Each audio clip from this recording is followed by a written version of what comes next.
या बातमीचे प्रायोजक आहेत हॉटेल बडे पीर। आता मटन व चिकन बिर्याणी फक्त 60 रुपयात। आमचा पत्ता लक्ष्मी मार्केट विजापूर वेस्ट आणि दुसरी शाखा मुस्लिम बादशाहपेठ सोलापूर।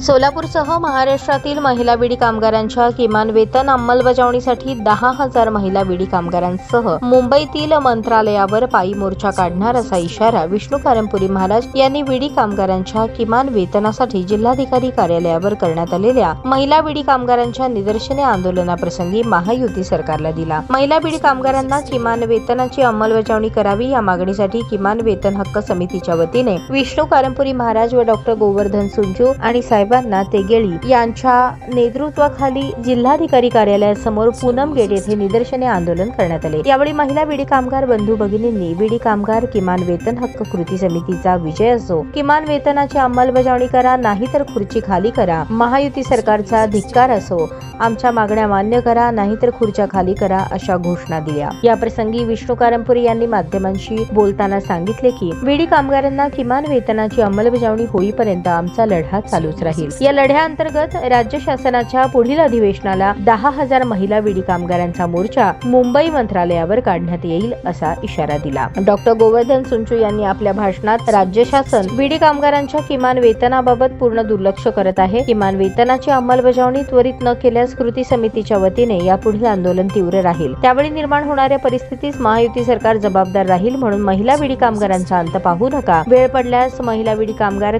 सरकार खाली खेचण्यास समर्थ आहे असे म्हणाले। निदर्शने आंदोलनानंतर मागण्यांचे निवेदन जिल्हाधिकाऱ्यांना देण्यात आले। यावेळी विष्णू कारंपुरी, डॉक्टर गोवर्धन सुंचू, साहेबांना तेगेळी यांच्या नेतृत्वाखाली करण्यात आलेल्या निदर्शन आंदोलनात अन्नपूर्णा गुंडला, बालमणी बिडक, विजया गोस्की, महालक्ष्मी शेरला, वाणी पिस्के, प्रसाद जगताप, रेणुका बोली, श्रीनिवास बोगा, कविता इराबत्ती, अंबिका नंदाल, अंजना कोळेकर, लक्ष्मी रच्चा, शोभा बोल्लू, कविता पंडाल, लक्ष्मी यनगुंटला, विठाबाई कर्ली, डॉक्टर अनवर होडगीकर, लक्ष्मी येमुल यांच्यासह महिला बीडी कामगार बंधू भगिनी मोठ्या संख्येने उपस्थित होते। ताज्या बातम्या पाहण्यासाठी प्राईम महाराष्ट्र न्यूज चॅनलला सबस्क्राईब करा।